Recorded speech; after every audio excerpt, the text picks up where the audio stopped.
I'm your host, Gerhard, and you're listening to Ship It, a podcast about code, ops, infrastructure, and the people that make it happen. Yes, we focus on the people and what happens when their best ideas meet the real world. Why? Because that's how we learn, get inspired, and find out what is worth doing. Today, I'm joined by Cyrille Clerc, Product Manager Lead on Observability at Elastic, and Oleg Nenashev, Principal Engineer at CloudBees.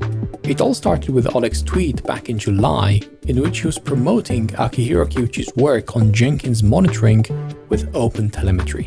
This was done in the context of Google's Summer of Code, and there is a video with Akihiro demoing this project in the show notes.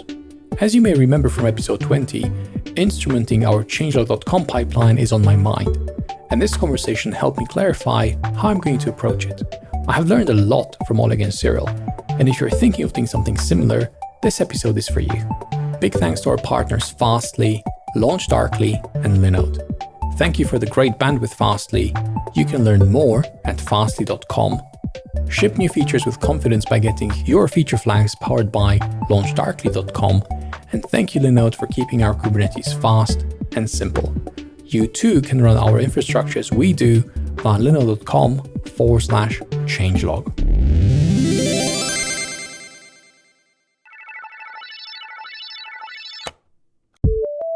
This episode is brought to you by Honeycomb. Honeycomb is built on the belief that there's a more efficient way to understand exactly what is happening in production right now. When production is running slow, it's hard to know exactly where problems originate. Is it your application code, your users, or the underlying systems? Teams who don't use Honeycomb scroll through endless dashboards guessing at what they mean. They deal with alert floods, guessing which ones matter, and go from tool to tool to tool, guessing at how the puzzle pieces all fit together. It's this context switching and tool sprawl that is slowly killing your teams and your business. With Honeycomb, you get a fast, unified, and clear understanding of the one thing driving your business: production. Honeycomb quickly shows you the correct source of issues, discover hidden problems, even in the most complex stacks, understand why your app feels slow to only some users. With Honeycomb, you guess less and know more. Join the swarm and try Honeycomb free today at honeycomb.io/changelog. Again, honeycomb.io/changelog.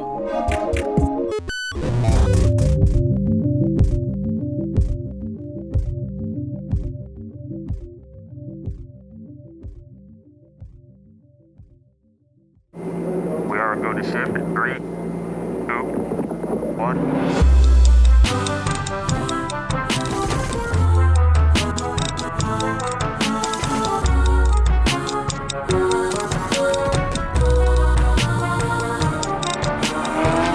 So, Akihiro Kiuchi presented Jenkins CI agents, monitoring with OpenTelemetry, and Jaeger, Zipkin, and Prometheus was included. And one of the goals, or one of the reasons why he did that, was to minimize the downtime and set up cost of Jenkins agents. That was one of the presentation, the screenshots which I've seen. Now, Akihiro couldn't join us today, but we have Cyrille and Oleg joining us. And we'll be talking about OpenTelemetry in your CI and why is it important. Mm-hmm. And I'm wondering, what can you tell us about the presentation that Akihiro gave back in July, I believe? I haven't seen it yet. Is it live? Can we watch it? Yes, it's live. So it was a project within the Jenkins community as a part of the Google Summer of Code this year. Mm-hmm. Akihiro was one of the students, and he chose observability with OpenTelemetry. Originally, the project was rather positioned towards Prometheus, but taking the recent developments and the ecosystem, we decided to proceed with OpenTelemetry. And actually to try all three parts should the time allow. So metrics, traceability, and logs. For us, it was one of the missing parts of the puzzle because we already have OpenTelemetry plugin for Jenkins. Mm-hmm. So Cyrille and many other contributors created it. Mm-hmm. But this plugin focuses the Jenkins controller as one of the instances. At the same time, Jenkins itself is a distributed system. Mm-hmm. It has agents, and actually agents may prove to be quite unstable, especially if you use multi-cloud environments, if you use various cloud provisioning, single-shot agents, which just die after the completion. So it's essential to have some tracing and monitoring for these systems so that you can ensure that your CI environment is operational. And of course, if you can also verify that it's cost effective, it would be super. Okay. So this tracing was happening on the agent, not on the Jenkins master, so that when the jobs run, there will be visibility into the jobs and into the availability of the agents, of the Jenkins agents themselves. Is that right? Yes. Cyrille? Yeah. So here we have initiated an effort to provide visibility in the execution of the jobs themselves, where we were able to break down the duration of jobs on pipelines in the different steps of these pipelines. And also we were able to track the time spent to allocate build agents. But then we didn't have detailed visibility in the steps to allocate build agents. And so we also had limited visibility to explain what kind of problems could have been happening when allocating a build agent, like cloud resources being unavailable, or maybe the Docker image you want to use being unavailable or broken, and so on. And this was an important focus of Akihiro, which was to complement the existing traces we had, the existing visibility we had on the CD pipelines, detailing the agent allocation, which is on the agent communication, which are some fragile areas. That's a good summary. Okay, so the talk is available online. We can go and watch it. I haven't watched it yet, but I will do right after this, because that's basically what started this conversation. And that made me actually think specifically about OpenTelemetry in our CI/CD systems, and how OpenTelemetry is this like nice unifier of all different CI and CDs that we have. Because sometimes people recommend that CI is split from CD, but you still need to understand the unit as a whole. And then what happens when you switch between CDs or CI/CD systems? One day you use one and 6 months later you switch. Do you lose all that visibility? Because the things that happen in your CI/CD, they kind of tend to stay the same. I mean, they may expand in the future and become more sophisticated, but the building blocks tend to be the same. So with this context, why would you say that it's important that we use OpenTelemetry in our CI/CD systems? Oleg, do you want to go first? Yeah. So first of all, I would rather disagree with CI and CD statement. It's a subject for holy war. Personally, I use quite old-style automation term because CI/CD is a methodology, it might be culture, but when it comes to automation, to tools, then actually CI and CD borders are quite blurry, and there are many other use cases, for example, for operations, for organization automation. All of that needs traceability if you want to have your software delivery in place. It's not just CI/CD. Okay. And this is exactly why we can talk about OpenTelemetry and other open standards, because if any system independently gets its own monitoring and observability, you basically get lost. So when we talk about modern cloud-native deployment with Kubernetes, you usually build your CI or CD system from dozens of different tools.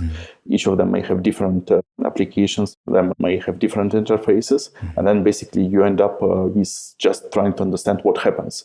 So similarly to why Jaeger was introduced for cloud-native applications, we need the same for CI, CD, and automation in the cloud, because we also need to glue information from these tools on multiple levels. So it might be CI server, it might be agent, it might be just a build tool like Maven. But we need all this information to understand how is our pipeline going. And now it's also important for audit, for supply chain security, and many other buzzwords that are emerging. But overall, you need data to verify what happens. And OpenTelemetry is one of great opportunities to provide this data across the ecosystem. You said there's something really interesting about you disagreeing that CI and CD should be two separate systems. And I will want to come back to that. So that's really important. Like, I've taken a mental note. But Cyrille, why do you think that OpenTelemetry is important for CI/CD systems? I will break down the point in two different themes. The first theme is, as you have said, there is a lot of visibility in having an end-to-end view of the execution of the CI and CD processes, where distributed traces is very valuable. And we see that distributed traces is a very good data structure to model the execution of CI and CD pipelines and processes. On meeting more practitioners with this proposal, we discover that all the data of the CD processes is a gold mine. Of course, CI/CD administrators are interested in this to troubleshoot and maintain up and running their platform. They also see benefits for sizing their platform. And then we see dev teams interested in shortening their build cycles, in optimizing their unit tests, their Flaky test. We discover people doing cost accounting on platform, people doing, I've seen process optimization like digital transformation, agile transformation, DevOps transformation. You want to measure your lead time. And here, this is a source of data that is very interesting. So here we see a lot of value in capturing this data on distributed traces, which is often associated with OpenTelemetry, is very useful. Then what you said also that was very interesting for me is you say we want a unified view on CI and CD. And beyond this debate, is it different tools? Is it the same tools? Here, the distributed trace culture tells us that we can have an overall visibility across different phases of a cohesive unit. And so here, whatever people choose to structure their CI and CD phases, with this visibility on the process, we will be able to make this unified. Then when you talked about OpenTelemetry, I think OpenTelemetry is a great solution. First, it does distributed traces well in a way that is standardized, popular for people. And also OpenTelemetry has the vision to provide unified semantic conventions, a common vocabulary to unify things together.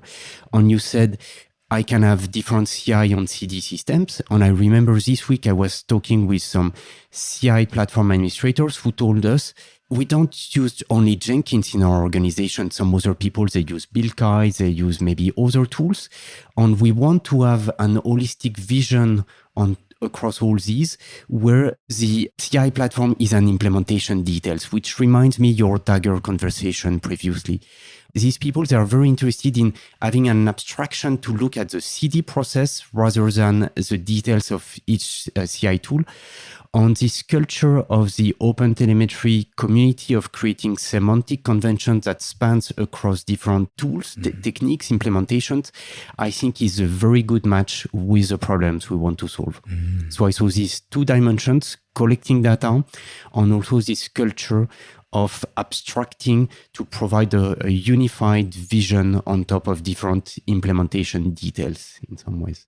So from the perspective of having a good CI/CD system, regardless whether it's one or multiple, which has a good OpenTelemetry integration, what would that look like from the moment you push some code? What is like the perfect flow that you imagine that a system with good OpenTelemetry would have? Yeah, so first of all, pipeline would include multiple tools in the chain. So, for example, we push the code, it reaches firstly whatever social coding system, let's say GitHub, GitLab. Even on this level, there are some events happening. Firstly, the system needs to process your request. It may apply its own checks, for example, via GitHub Actions, etc. And after that, our main CI starts or CD. So we invoke external service. We may send webhooks to completely different instance. This instance provision whatever our build executor. It may be called agent. It may be just a new whatever pipeline task definition and Tecton in a separate container. It starts, and then we just start executing pipeline. And at this level, it's also not the end, because then we invoke tools, because nobody really builds software in CI or CD systems. It's external tools like Maven or Gradle doing that. You invoke them. So these tools are also complicated, and you also need to have observability on this level. So basically, in the beginning of this pipeline, we should go through all these levels of tools. And for each level, ideally, we need to have some data so that we can understand what happens, what are the cost blockers, for example, what are the obstacles our system experiences. And it gets complicated even more when we talk about prioritization. So basically, for each build, we need a distributed trace for going deep, and hence passing context through level of the systems is essential. I wouldn't say that this question is fully resolved by now, and I want to see much more happening on this state. But my expectation as a user to have full observability for pipeline as a single trace for all levels. And I'm looking forward to see a system that actually does that. So we understand when the pipeline starts and what happens at the beginning. The middle is always a bit hazy, so we can leave it like that because it depends on what it needs to do. But I think that we all agree that when the pipeline ends, some artifact, maybe production artifact need to be produced. Yes. Now, I know that some teams like their pipeline to end with code actually being deployed into production. What do you think about that? Do you think that that should be the last step of the pipeline? Do you think about this differently? Well, it depends whether it's CI/CD pipeline, because in CD pipeline, we usually deploy as the last stage. In CI pipeline, even if we deploy, the last stage is actually doing a lot of reporting and post-processing. Right. Because it's not enough to deliver the software. We also need to do a lot of accounting work afterwards. We also need to process the results, compare them with previous runs, publish whatever coverage, test reports. And many of the things happen post-factum. Deployment is definitely important for any kind of modern pipeline. There are many other activities and task-heavy activities which still need to be delivered.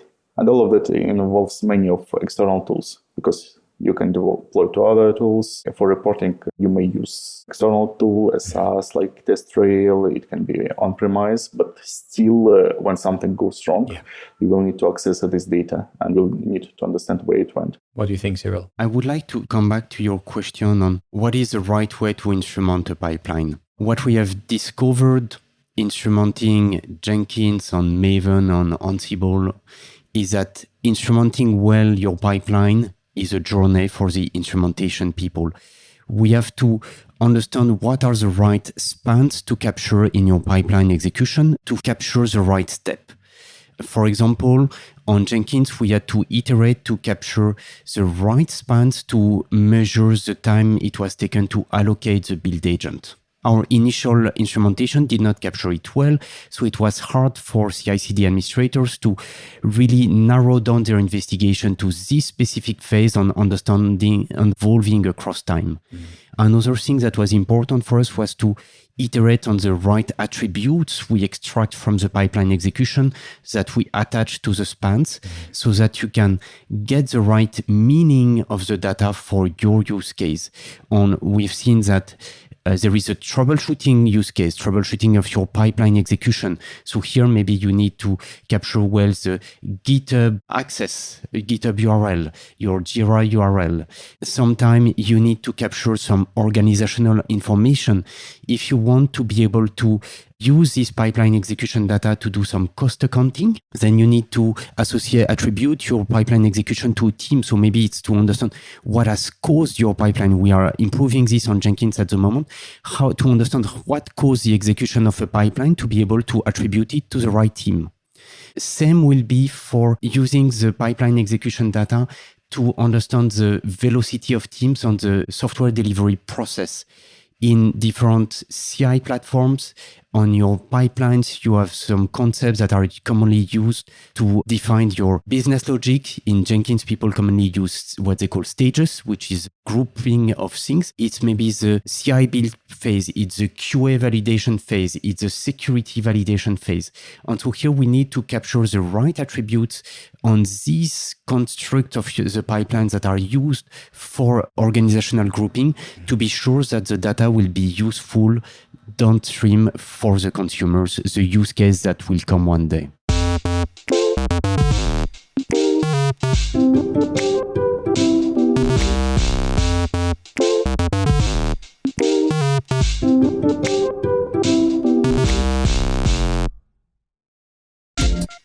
What's going on, shippers? Our friends at Fastly are running an amazing promo with massive savings on Compute at Edge. They're inviting our entire listener base to move latency-sensitive workloads to the edge with Compute at Edge, free for 3 months, plus up to $100,000 a month in credit for an additional 6 months. This is a limited time offer, so head to fastly.com/podcast as soon as you can to check it out and get all the details. Here's the TLDR. Fastly's Edge Cloud Network and modern approach to serverless computing allows you to deploy and run complex logic at the edge with unparalleled security and blazing fast computational speed. Scale instantly and globally, reduce origin load, get real-time observability, and get seamless integration with your existing tech stack. Head to fastly.com/podcast to get Compute at Edge free for 3 months, plus up to $100,000 a month in credit for an additional 6 months. Once again, fastly.com/podcast.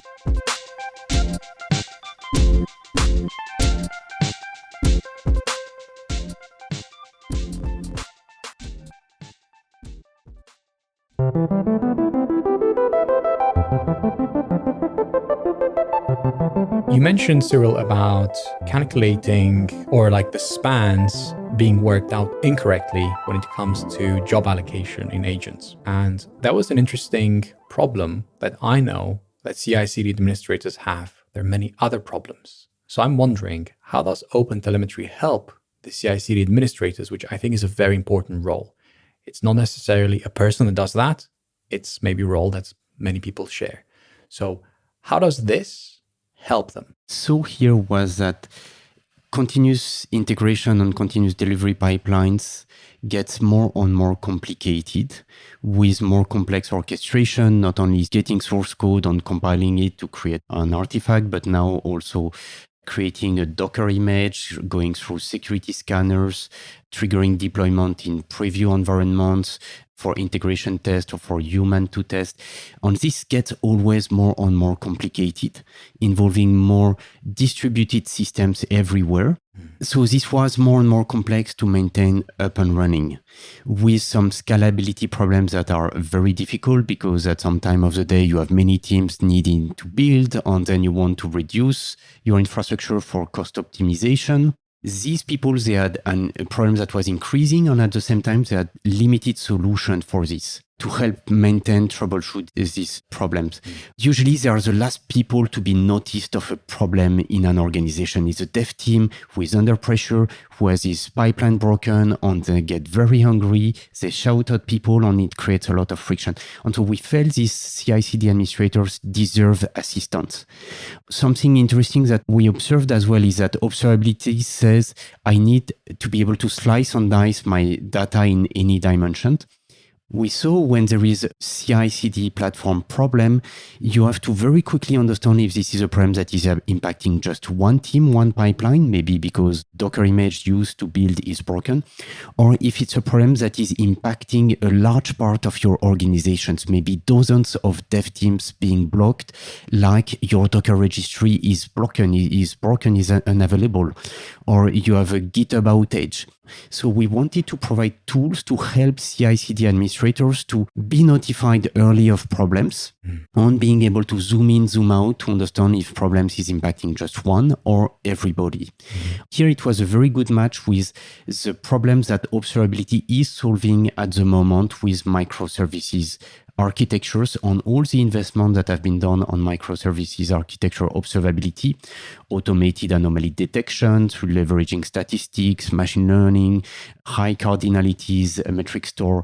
All these could benefit a lot to CI/CD administrators. It was the first problems we wanted to solve. Can you think of one example, Oleg, for an administrator that this tooling helps solve? So for administrator, when we talk about modern CI/CD system, it's basically a mesh of various asynchronous processes. All these processes are loosely connected.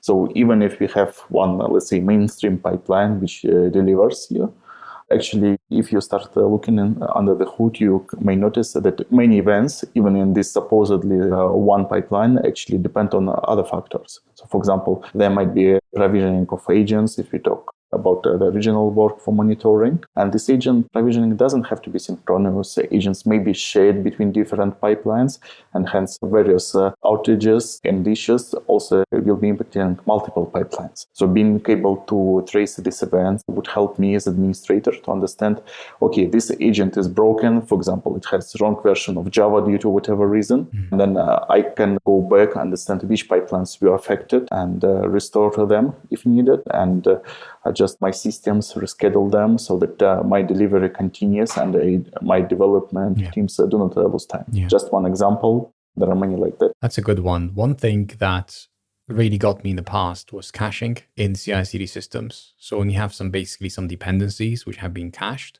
and there's issues related to retrieving data from the cache, it's so difficult to even understand that. Like, where does this fit in my pipeline? Does my pipeline depend on this other thing? What is this other thing?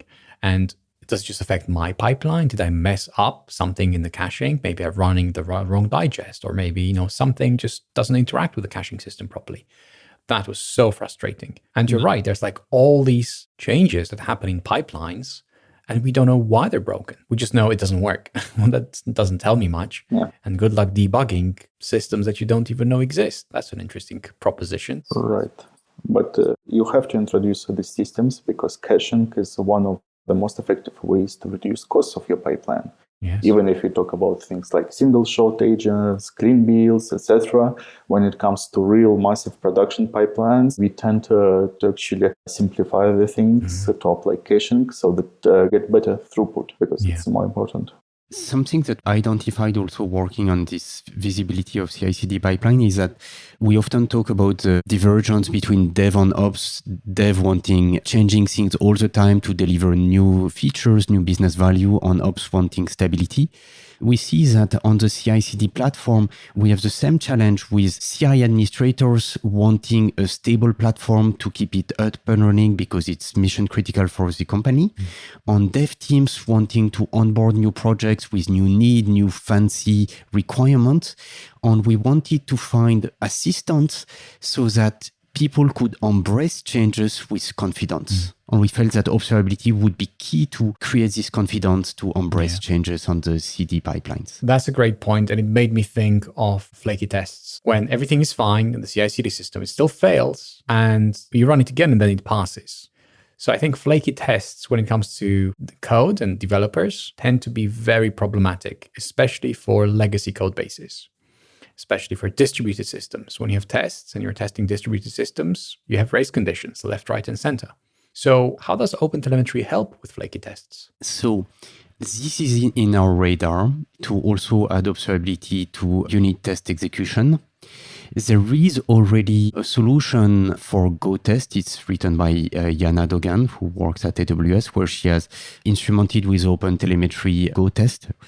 And we have the idea that it could also work on Java unit test or any other language, and that we could as well use distributed traces to visualize your unit test execution, the duration and the outcome, success, failure.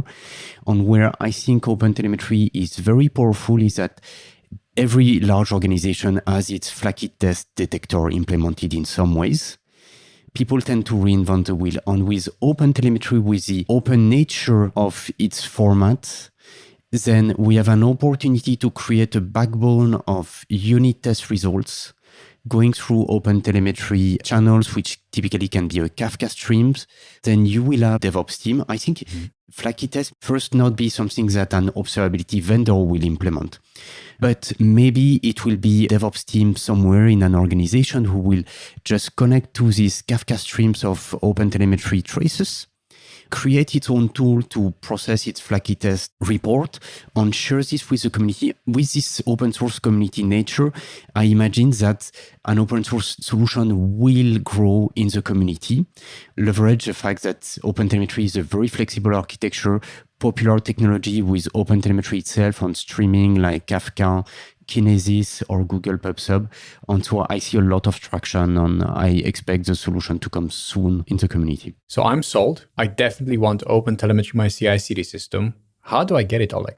What do I do? Well, in theory, any system should include OpenTelemetry or the APIs out of the box. It doesn't happen at the moment because OpenTelemetry is still emerging standard. But how I would foresee it is that basically any enterprise-grade CI/CD system would include a number of OpenTelemetry collectors so that you can just connect to them and retrieve this information. And it can be opt-in so that you set some flags, for example, in your Helm charts, and then all your OpenTelemetry collection is configured because it's again a building block. If you need to do something complex to enable OpenTelemetry, that probably it doesn't achieve its goal. Right. And once the technology matures, I would rather expect that every tool just adopts that and it becomes a commodity for any system you run. So what about today? What CI/CD tool can I use today that has this out of the box? Well, that's a good question because actually almost none of the tools have. Cyrille ones? Yeah, there are two CI platforms I am aware of who provide native OpenTelemetry instrumentation, and they are Jenkins on I am co-author of the integration, and also Concourse CI. What do we need to do to get OpenTelemetry in Jenkins? So you just need to install the Jenkins OpenTelemetry plugin, going through your Jenkins plugins manager.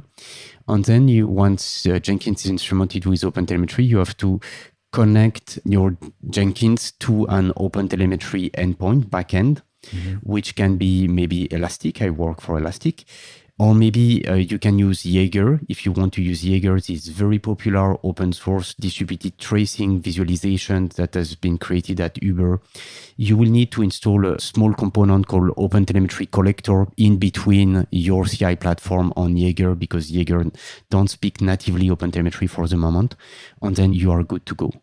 In Jenkins, with this OpenTelemetry integration, we have started with traces, initially to trace pipeline execution. We have also captured health metrics. So you can also leverage our Jenkins OpenTelemetry integration to capture the health metrics of your Jenkins CI platform, route them to maybe Prometheus or maybe an observability backend that support both traces on metrics, Elastic being one. I work for them, but you will find many other vendors who also can consume all observability signals. And what about OpenTelemetry from Equinix Labs? How could we use that to get some OpenTelemetry in CI/CD systems that maybe don't support it? It's possible. That's a great point. There were two initiatives that comes to my mind. I think the first one I saw came from Honeycomb, where they created a small CLI to instrument some CI platform where the platform itself didn't instrument with Hotel. Otherwise, if you are on GitHub Actions, for example, or maybe GitLab CI, you would use Hotel CLI as maybe a wrapper when you invoke your Maven build, as a wrapper when you invoke your Makefile. Also something even when you are inside Jenkins, inside the CI platform that is instrumented with Hotel traces, it's still very interesting to get more granularity in, let's say, a Makefile, because you discuss a lot of Makefiles in ShipIt.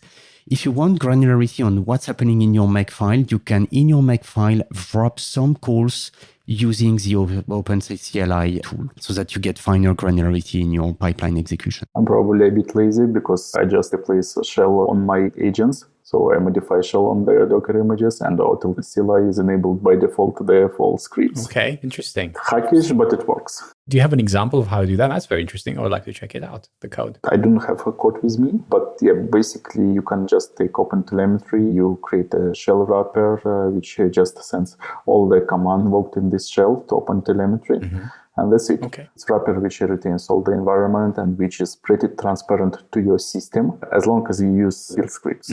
Obviously, if you use a mix, let's say, of Bash, Python, etc., then you will have to instrument all of these tools, which becomes a bit tricky, but still possible. You say, Cyrille, in one of your talks, that Jenkins in production is hard. Indeed. And I know a thing or two about that because many years ago, we used to pair on getting CloudBees Jenkins in Pivotal Cloud Foundry in the platform. Yeah. That was like many, many years ago. Indeed. And I'm wondering today, how do you run Jenkins in production? What would you choose? We use massively Jenkins at Elastic. We use it in conjunction with Kubernetes for our modern Jenkins platform. I'm a bit further away from this, but I think it's very important to leverage the flexibility of Docker containers to let development team customize their build environment the way they need.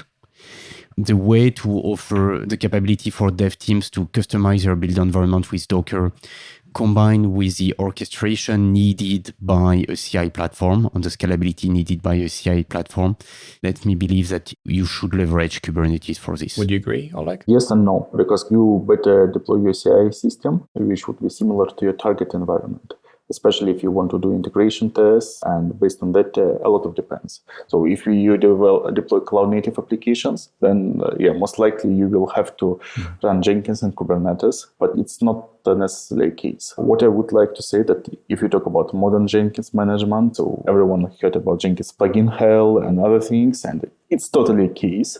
But these days you can fully manage Jenkins using configuration as code, and you create basically a CI/CD pipeline for your automation system configuration as well. You really have to be just Jenkins, because it can be infrastructure as code. Yes, I would definitely recommend packaging Jenkins into containers, and there are tools for that. There are Helm charts, there are operators provided by the Jenkins community. But on the lower level, you should always know what you run, and you should be able to deploy staging and to verify your instance. Okay. Whatever is your target environment. Here, something else on the way to build your continuous delivery pipelines and related to Jenkins, it's a bit broader. It's a topic you discussed last time when you met with the Dagger people. Is it important to be able to run your CI pipeline, to test it, to develop it on your local computer? There are two initiatives that struck me on this. One was Rod Johnson with his Atomist company. On one other is Dagger, who said it's very important to be able to test locally on the development cycle of the pipeline. I think it's when you design your pipeline, it's important to have as much as possible fragments that you can test locally. So I believe in the idea that you should have as little logic as possible in your CI proprietary orchestration language, and that you should group these in typically makefiles to help testability of the system. Oleg? Firstly, I agree that you should be able to test locally, but it doesn't mean that you cannot use pipeline definitions, because many modern systems actually allow running pipelines locally. It's not just Jenkins. So for Jenkins, we have Jenkins file runner. For TeamCity, you can run Kotlin DSL. For GitHub, there are projects as well. And it basically closes this gap. So if you have proper configuration management for a system, if you can reproduce your production CD environment locally, for example, if you run your CD system in the container, you can easily do local development and create complex pipelines. So that's a good solution. We will talk about pipeline development, what that looks like. But I would like to go back to the production question. How would you deploy Jenkins in production? So I think Cyrille was mentioning Kubernetes. You would deploy Jenkins, a production deployment, and you would manage Jenkins via Kubernetes. And I imagine Helm chart or operator. What would you go, Cyrille? Which way? I am not knowledgeable enough. Okay. What about you, Oleg? I would go with Helm chart, to be honest, because Helm chart allows to be more flexible in terms of defining system. Okay. Operator has a lot of advantages if you want to build a reactive system, so which is basically based on Kubernetes APIs, text to some events, automatically scales, etc. But for Jenkins, to my experience, it's not always needed. It can be used in particular use cases. So I would go with operators only if I was building a highly available Jenkins solution where I would be managing controllers, automatically provisioning them, and if I had shared context between them. Okay. Right now, it's not quite possible with stock Jenkins. So I would rather go after Helm chart. In that world where you deploy, where you have a production deployment of Jenkins using Helm, how would you configure the pipelines? How would you configure Jenkins? And then how would you configure, for example, the agents themselves? Where would that happen? How would that look like? Everything is code. Okay. Because currently, if you talk about pipelines, if you use Jenkins pipeline, job DSL, all these technologies can be stored as code in your repository in parallel with your project, so that when you build your project, you have a pipeline and you can test them all together. And basically the same for agent definitions. Okay. For example, if you use Kubernetes plugin, you can store agent definition again in the same repository, so that you have your build system within your project and it's portable. Or you can have it separately if needed, but still it should be defined as code somewhere. Okay. And I would argue that actually the entire combination of Jenkins, so for us it's server itself, plugin configuration, pipeline libraries you use, and the default pipeline building blocks, all of them should be just one deliverable for the end system. And this deliverable should be tested in its own ICD pipelines. So there is much less opportunity for mistakes at end user pipelines. From the perspective of code, like config as code, do you mean just config like YAML or some other format?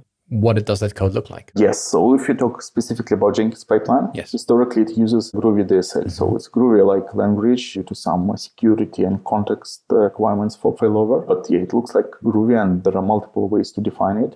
So firstly, it can be a scripted pipeline, which is basically just Ruby DSL. It can be declarative pipeline, which gets it closer to obviously declarative syntax.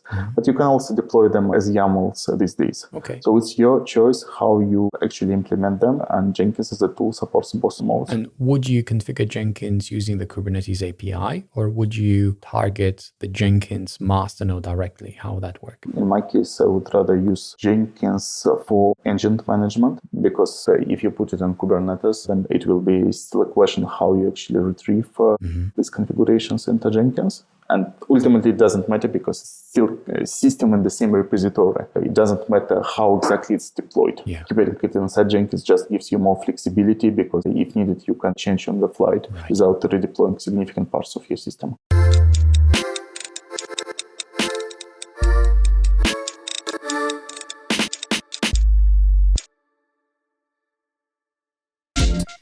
Hey shippers, this episode is brought to you by our friends at Equinix Metal. If you want the choice and control of hardware with low overhead and the developer experience of the cloud, check out Equinix Metal. Deploy in minutes across 18 global locations from Silicon Valley to Sydney. Visit metal.equinix.com/justaddmetal and receive $100 in credit to play with. Again, metal.equinix.com/justaddmetal.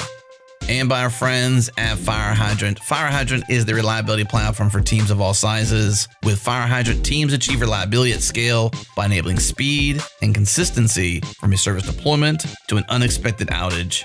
Here's the thing, when your team learns from an incident, you can codify those learnings into repeatable automated runbooks. And these runbooks can create a Slack incident channel, notify particular team members, create tickets, schedule a Zoom meeting, execute a script, or send a webhook. Here's how it works. Your app goes down, an alert gets sent to a specific Slack channel, which can then be turned into an incident. That will trigger a workflow you've created already in a runbook. A pinned message inside Slack will show off all the details, the Jira or Clubhouse ticket, the Zoom meeting, and all of this is contained in your dedicated incident channel that everyone on the team pays attention to. Now you're spending less time thinking about what to do next, and you're getting to work actually resolving the issue faster. What would normally be manual tickets across the entire spectrum of responding to an incident can now be automated in every single way with Fire Hydrant.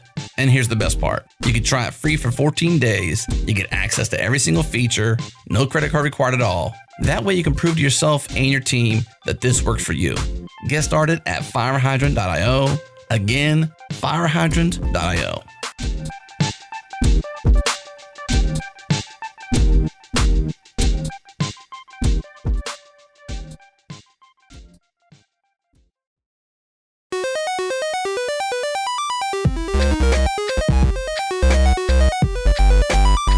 So Oleg, I would like us to come back to the conversation that we started having and we put a pin in it around separating the CI from the CD concern in your system, right, which gets code out into production. What do you think about that? Do you think you should separate them or you shouldn't, and why? I would say that generally you should. You should, okay. Yes, it might be still the same service per se in terms of deployment, but logically CI and CD pipelines are significantly different. So there are different requirements, there are different implementation paradigms. So when you develop your delivery system, you would rather split that. So for example, if you create a script, you shouldn't write a build and deploy or make file target. You just create two ones with separate implementations, and that you can maintain them separately and modify and test them separately if needed. This is the main difference. If you talk about CI/CD as systems, I would rather say it's implementation detail. Because what we want is that systems work for our use case. If they work, it's perfectly fine. I know that in a previous episode, we talk about using something like GitHub Actions for the CI part, which builds, gets the dependencies, runs the tests, and then something like Argo CD for the deployment part, where you have the artifacts and then Argo CD just reconciles whatever runs in Kubernetes with the artifacts that were produced by our CI system. And I thought that was a good idea. What do you think, Cyrille? Something that comes to my mind here is that we are in a world where we want to automate more and more the deployment of what we produce. So even if we decide to use two tools, or maybe to put some boundaries for security constraints, security of the supply chain process, we still need a very automated way to trigger the deployment from the continuous integration phases.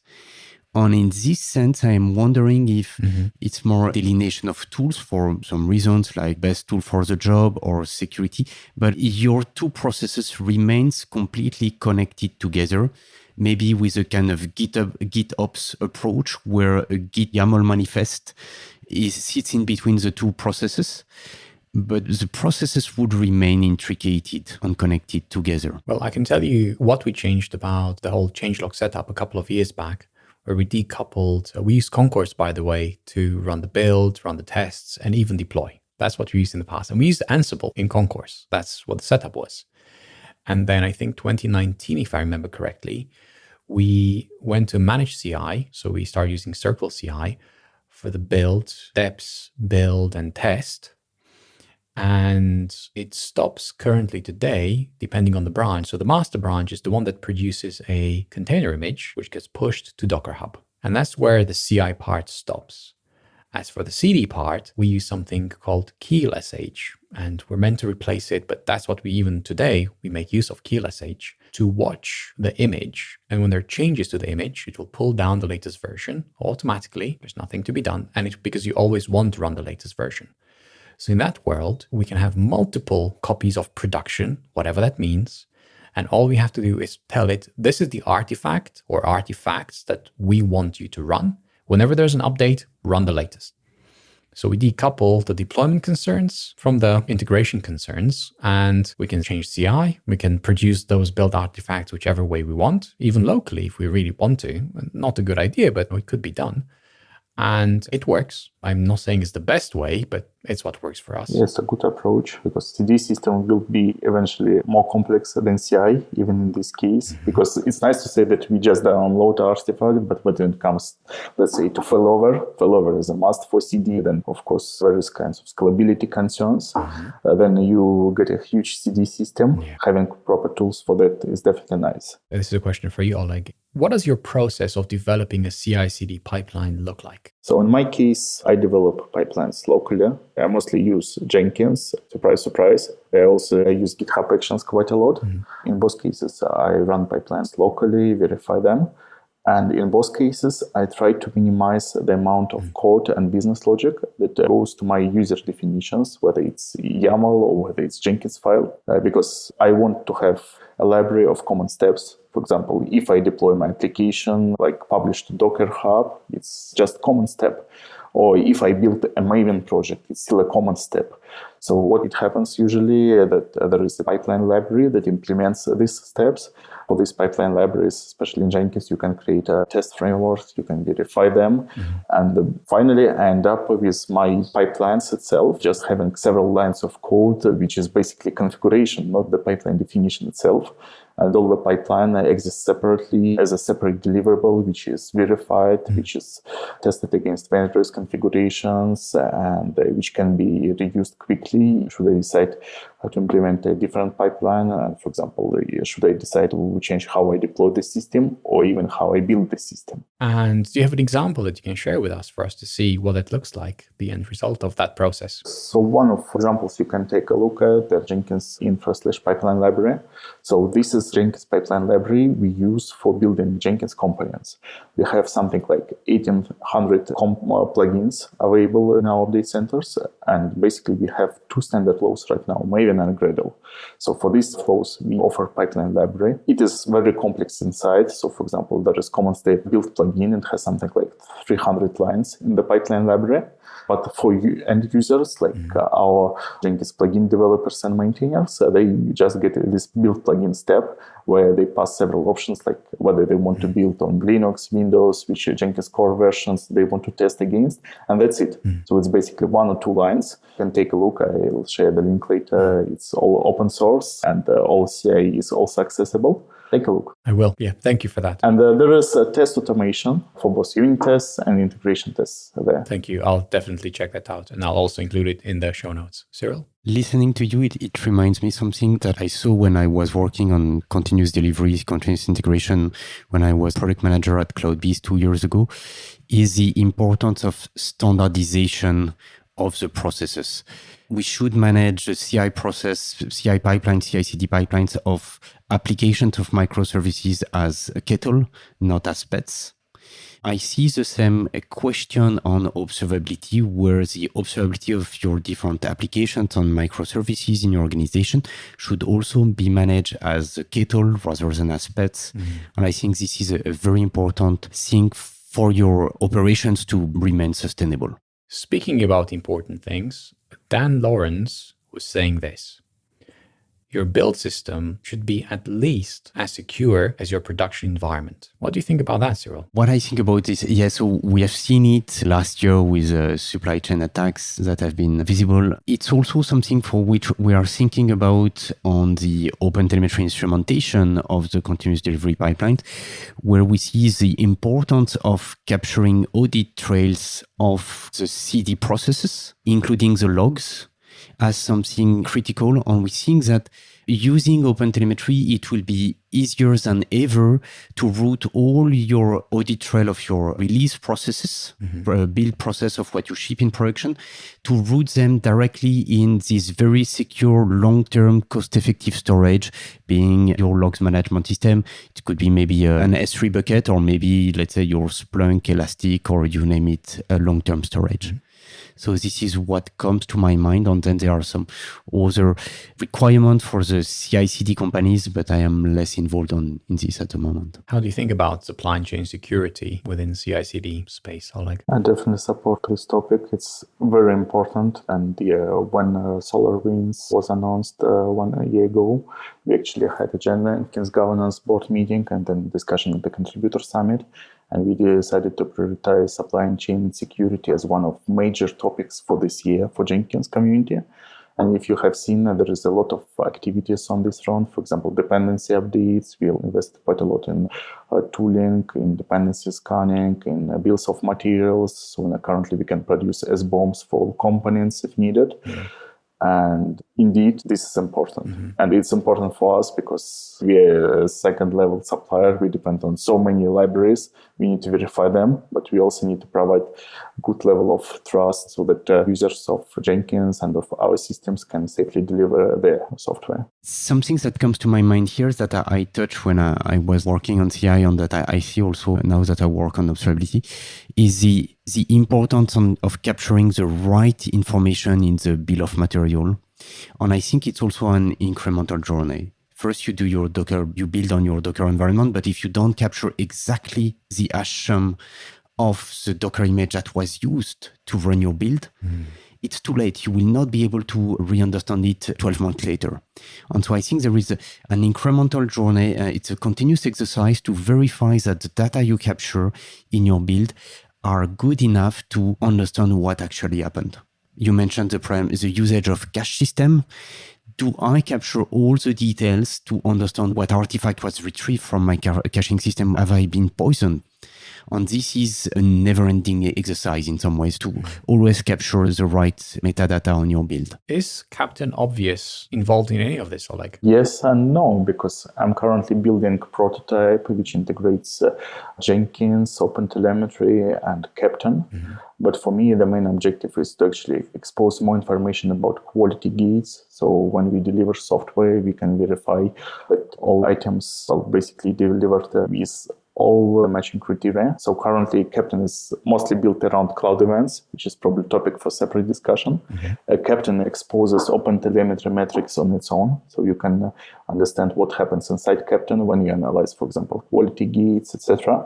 But it would also be great to have integration in other direction. So when CI/CD systems supply information about the status, metrics, and especially all deployment parameters, tools like Captain, so that they can make decisions whether the system is compliant with the expectations of our CI/CD admins. How can we follow up on what Captain is up to these days? Captain Obvious specifically. Well, Captain Obvious, it was just sneak into my talk, which is coming soon. And yes, it's talk-driven development because I needed to implement a few beats for streaming events properly. So stay tuned, maybe announcement in a few months. Okay. Captain itself is basically a project. I'm a member of Cloud Native Computing Foundation. It's currently a sandbox project. There are discussions about making it an incubating project. Okay. And it has quite vibrant community. There are meetings every week, including today, developer or user meetings. So if you want to join the community, you're welcome to do so. I just joined. That's a good shout out. Okay. So there's a question that I've been dying to ask since we began this recording. What made you move to Switzerland, Oleg? I moved to Switzerland because CloudBees is based there. Actually, I joined CloudBees when I was in Russia, but due to various non-technical reasons, it was more reasonable to have me in Switzerland than in Russia. And I got an opportunity, and Switzerland is a nice country. Right. For the record, I'm a big fan of Scandinavia, but Switzerland is good, and why not? I moved to there. How long have you been in Switzerland? How long have you been living? 5.5 years. So that's a long time to really appreciate the country. So like 6 months and it's like the honeymoon period. Okay. I like this country and I like the city where I am because I'm in the French-speaking part. And there is a lot of advantages here. Which city are you in Switzerland? Neuchâtel. I think one of the advantages was you not needing a car, right? And you being very excited about that, where the public transport is really good. Okay. So as we are preparing to wrap this up, I'm wondering, what is the most important takeaway for our listeners, Cyrille? Thank you. The most important takeaway for me is the importance of the open source and standard nature of OpenTelemetry to succeed, to observe CI/CD pipelines, both to succeed in instrumenting these very rich communities of tools involved in the CD processes, and also communities that will consume all the observability data we produce, which are not only CI administrators, but as we have said, also developers for their pipelines, people doing cost accounting, people doing reporting on the delivery process. On CI/CD data are gold mines that we succeed in exposing thanks to the popularity of this open source standard, which is OpenTelemetry. Okay, that's a good one. What about you, Oleg? Totally support this statement. So data is the new oil and it applies everywhere, including CI/CD world. And actually you can use this data and not just analyze it and optimize your pipelines, but also to make decisions. Because the same approaches like artificial intelligence, etc., they apply not only to production systems and use cases, not only to speed trading, but also to your CI/CD. Because so once you analyze tests properly, once you can get better insights in test, in coverage, once you can show developers what are the issues, you can actually improve developer velocity a lot. And you can reduce costs for your development, and more importantly, you can shorten your delivery cycle. So this data, which is exposed by OpenTelemetry, is essential to actually improving your pipelines to the next stage. The thing which gets me really excited is that regardless what system you're using, as long as you emit OpenTelemetry events, you can get the same view, even when you switch between systems. That gets me really excited because then you're free to pick, mix and match. It doesn't really matter, just pick the right tool for the right job, but we will understand the same things even when you move between systems. I think that's really exciting. Yeah, it's exciting. And when you operate with multiple systems in parallel, which is what's happened in the real life of not small organizations or large organizations. I'm looking forward to it that foundations and various working groups start working on specific standards for OpenTelemetry so that they actually standardize the events. Yeah. Because right now it's still an open question. So it's a very idealistic view that every CI system exposes the same events, the same metrics, and the same logs. It's not a case yet, and there is a lot of standardization work to happen. I see such work, for example, happening in the Continuous Delivery Foundation for CD events. Oh, yes. But for OpenTelemetry, I would like to see that as well. That's a good point. Yeah, you're right. It's still very early days. As you mentioned, this whole new ecosystem is still very young, right? It only just started maybe a year ago, 2 years ago. It's very recent anyways. Yeah, it's just a sandbox project in CNCF these days. But I hope that it will become incubating very soon because, the adoption for OpenTelemetry is already massive. And there are so many players on this space. So from my point of view, it's totally justified that it's transferred to incubating. Is there anything coming in the next 6 months that you want to share with us, Cyrille? We have just just donated the OpenTelemetry Maven integration to the OpenTelemetry community. So it's moving fast and we get feedback. We are progressing fast here. It's great. The OpenTelemetry Ansible integration, we have donated the Ansible integration to the Ansible community itself. We are iterating at the moment and we are rolling it out inside Elastic to really battle test this. So it's moving as well. So these are great milestones for us to expand the ecosystem of tools that we integrate. Oleg, what about you? It's kind of public. I'm changing jobs. I still cannot announce what's the next one, but be sure it's going to be quite interesting. It's around open source. It's around observability as well. And I will definitely keep working with Cyrille and many other contributors in this area. Looking forward to that. We'll keep working on Jenkins. I will be publishing my vision for Jenkins and some bits of the roadmap in the coming weeks. So that if you're interested to see Jenkins evolution, the community is strong. There is a lot of different developments happening here and there.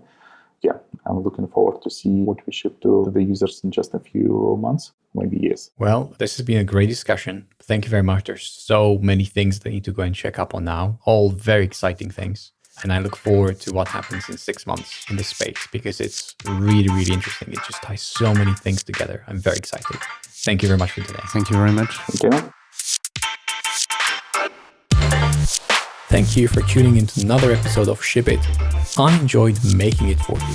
This is just one of the podcasts for developers that we ship. Go to changelog.com/master for the rest. You can join me and the rest of our community at changelog.com/community. There are no imposters in our Slack. Everyone is welcome.